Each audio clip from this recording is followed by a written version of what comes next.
નવસારીની પૂર્ણા નદીના જળસ્તરમાં વધારો થતાં નવસારી શહેરના અનેક વિસ્તારો પાણીમાં ગરકાવ થઈ ગયા છે। નવસારી શહેરના ભેંસદ ખાડા, રિંગ રોડ, કાશીવાડી, બંદર રોડ, ચીકુવાડી, શાંતાદેવી રોડ સહિત અનેક વિસ્તારોમાં 2 થી 8 ફૂટ જેટલા પાણી ભરાયા છે। એનડીઆરએફ દ્વારા લોકોને બોટ મારફતે સલામત સ્થળે ખસેડવામાં આવી રહ્યા છે।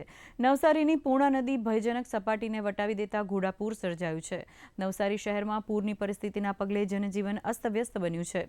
હાલ 2500થી વધુ લોકોને સ્થળાંતરિત કરવામાં આવી રહ્યા છે।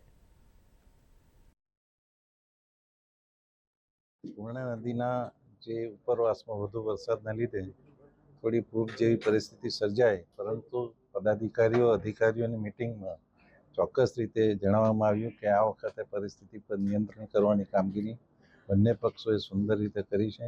લગભગ 3200 લોકોનો રેસ્ક્યુ કરવામાં આવ્યું છે। 2000 શહેરમાંથી અને 1200 લોકોને ગ્રામ્યમાંથી કરવામાં આવ્યા છે અને કેશ ડોલ પણ ચૂકવી દેવામાં આવી છે અને બીજું કંઈ પણ નુકસાની હશે એનો સર્વે કરવામાં આવશે।